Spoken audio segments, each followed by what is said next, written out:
आदाब, दो रुख में आपका इस्तकबाल करते मैं हूं आपके साथ सना वारिस। जहां बीजेपी आज पूरे मुल्क में पीएम मोदी की 71वीं सालगिरह मना रही है, तो वहीं शिरोमणि अकाली दल और कांग्रेस बेरोजगारी दिवस और काला दिवस मना रही है।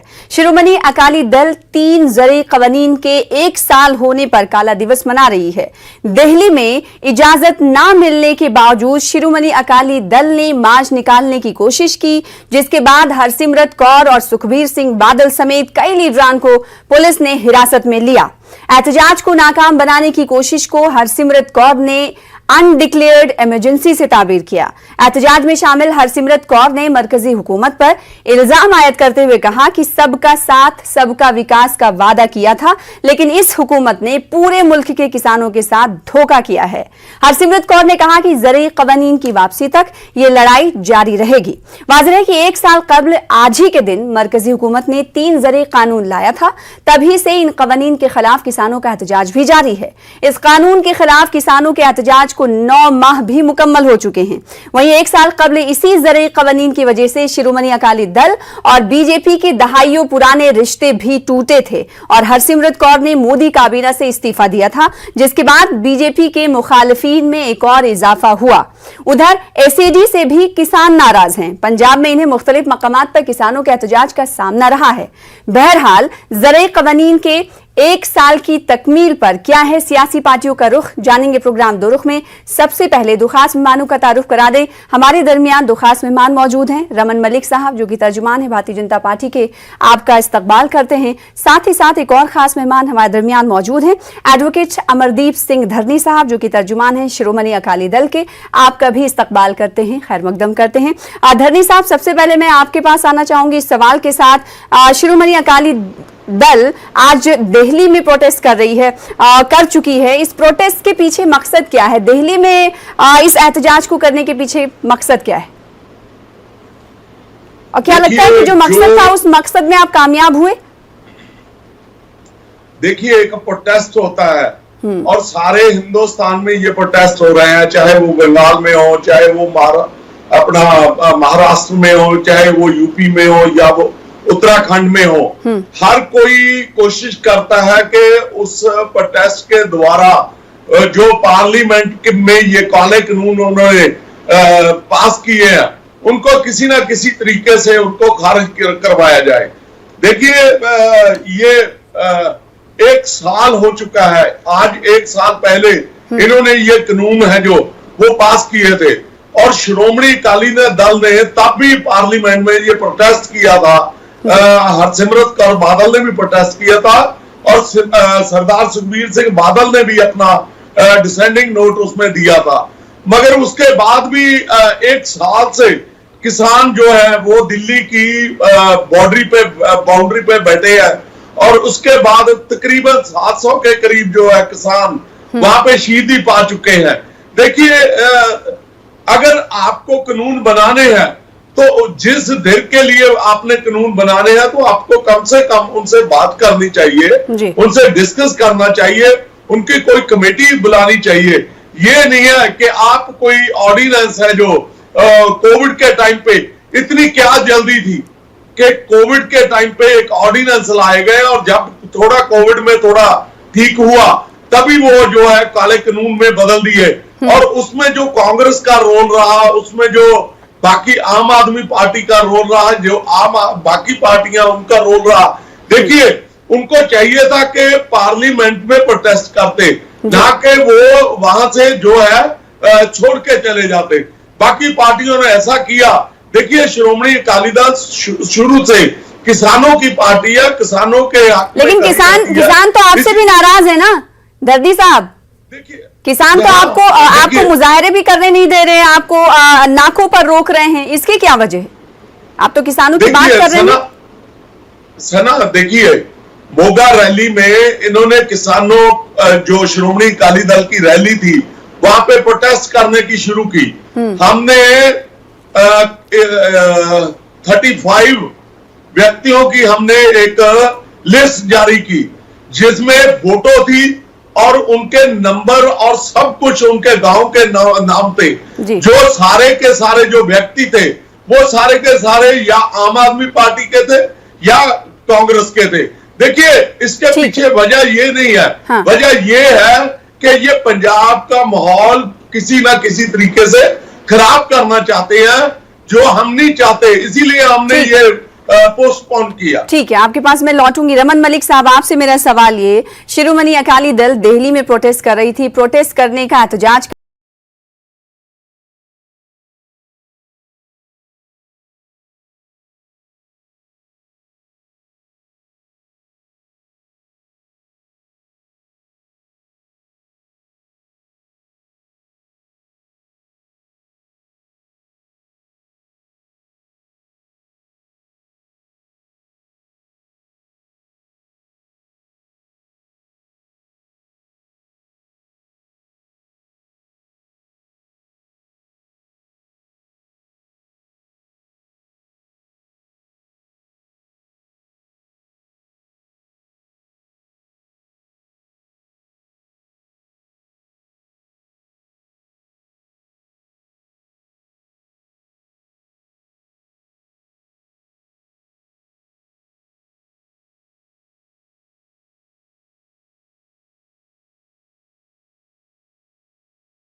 ब्रेक के बाद एक बार फिर से आपका इस्तकबाल करते हैं। दो खास मेहमान आप टीवी स्क्रीन पर देख पा रहे हैं। रमन मलिक साहब, आप से ब्रेक से पहले जो हमने सवाल किया था उस सवाल का जवाब। देखिए, सबसे पहले तो मैं ये बता दूं, आपका जवाब भी देता हूं। ये जो बोल रहे हैं ना, उग्राह बैठे हुए हैं, वहां बैठे हैं, उग्राह इनके साथ साठगांठ है, यारी दोस्ती है इनकी। क्योंकि अगर ऐसा नहीं होता तो वहां पे जो दिख रहे लाल झंडे थे, और सबने देखे हैं, कहाँ उस पे कम्युनिस्टों का जो झंडा और उसका निशान लगा हुआ था, वो सबने देखा। तो ये उनका नाम क्यों नहीं ले रहे? वो इसलिए नहीं ले रहे क्योंकि भीतर खाते शिरोमणि अकाली दल अपनी डूबी हुई नैया को कम्युनिस्टों के बहाने उठाना चाहता। एक दूसरी चीज, जो पंजाब में कम्युनिस्ट बैठे हैं वो भी सबको पता है, सिर्फ उग्राह के साथ बॉर्डर पे नहीं बैठे, दर्शनपाल के भी लोग हैं, दूसरे भी हैं। तो पंजाब में कॉमरेडों का जो गढ़ हैं, जो जगहें हैं, उनमें अपनी धूमिल छवि को ठीक करने के लिए और उनका सहयोग लेने के लिए इन्होंने साठगांठ कुछ अंदर उखाते करी।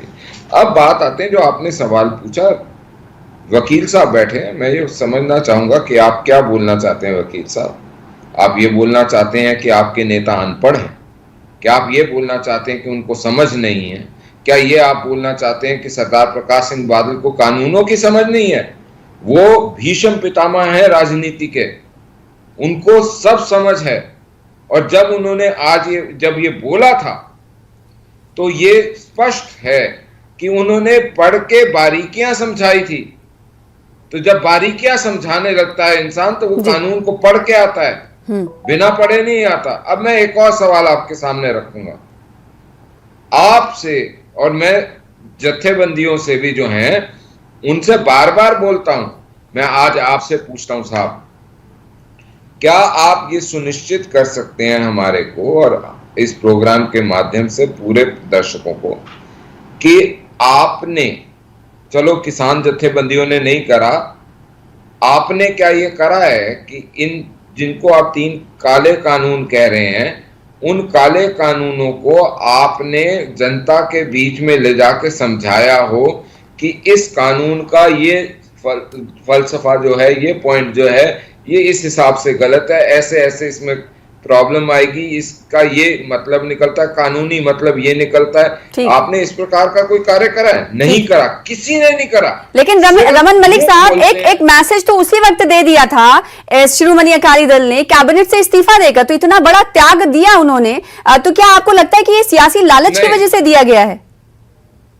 ये त्याग नहीं है जी, ये चाल चली थी कैप्टन को काउंटर करने के लिए, और कप्तान और इनकी जो साठगांठ है वो सबको पता है। पंजाब में कैप्टन और इनकी व्यक्तिगत रिश्तेदारी क्या है ये भी पता है।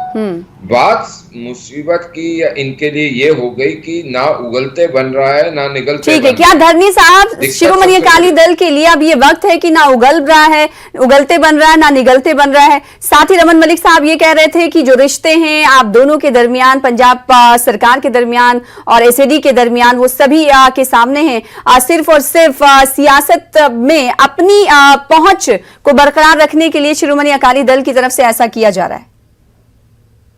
देखिए मलिक साहब, शायद हो सकता है कि जो ज्योतिषी हो, इनको अंदर की बातें ज्यादा पता हो, मगर जिस हद तक श्रोमणी अकाली दल कैप्टन साहब के खिलाफ बोलता है और कैप्टन साहब श्रोमणी अकाली दल के खिलाफ बोलते हैं, मुझे नहीं लगता कि कोई ऐसी बात हो सकती है।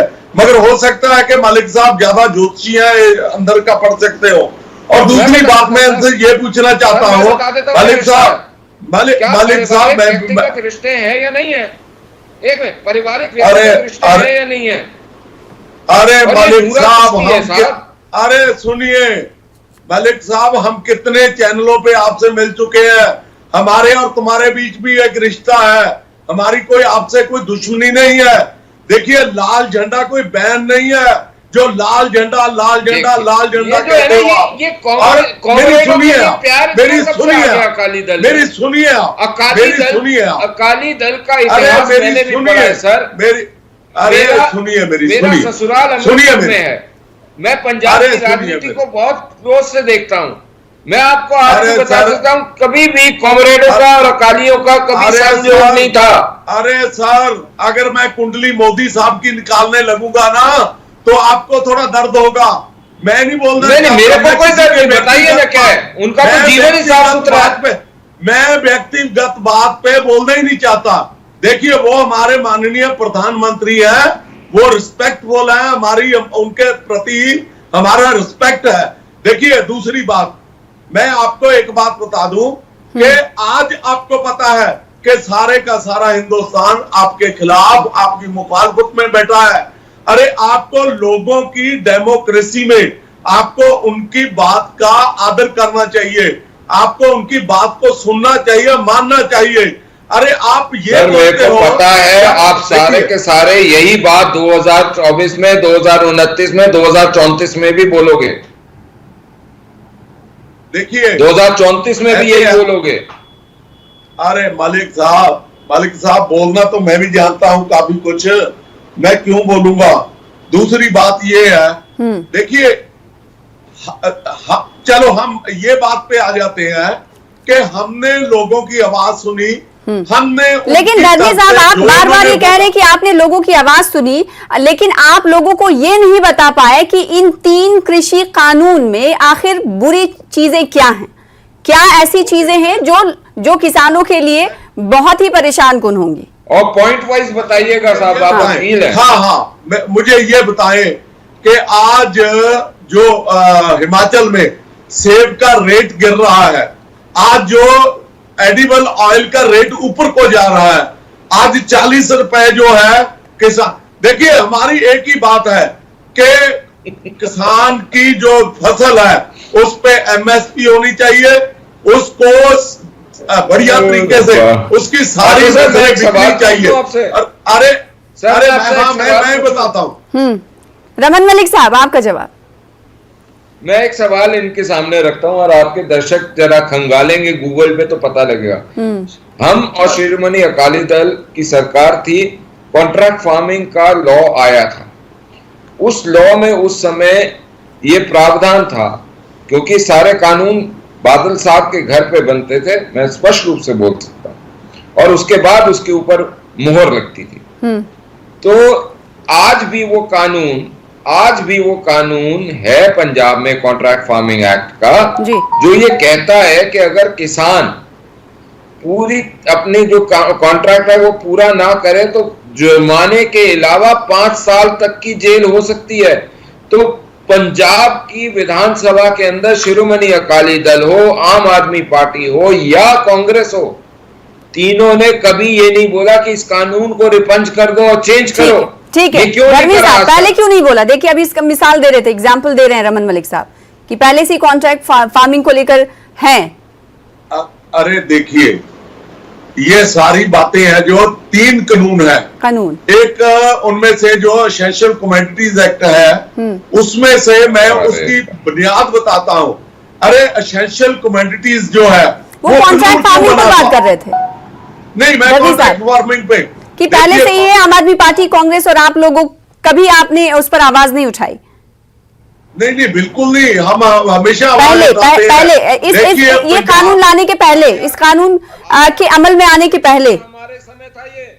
आपको शायद याद नहीं होगा, जो अकाली दल और हम छोटे से इस वक्त ठीक है, लास्ट कमेंट चाहेंगे धरनी साहब। आप ये बताएं कि शिरोमणि अकाली दल का आगे की स्ट्रैटेजी इस हवाले से क्या होगी? कि आप ऐसे एहतजाज करते रहेंगे, क्योंकि सरकार तो मूड में दिखाई नहीं दे रही? बिल्कुल। देखिए, हम अपने लोगों के साथ हैं, किसानों के साथ हैं।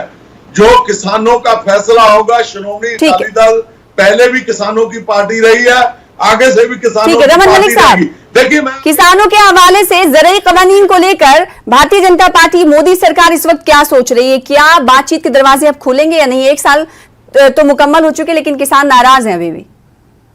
देश का 98% से ऊपर किसान मोदी सरकार के साथ है।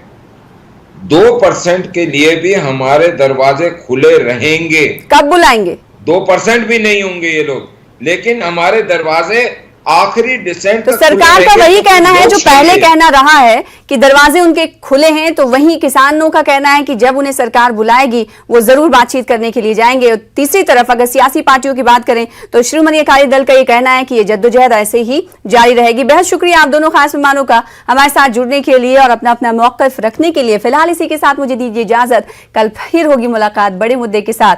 आदाब।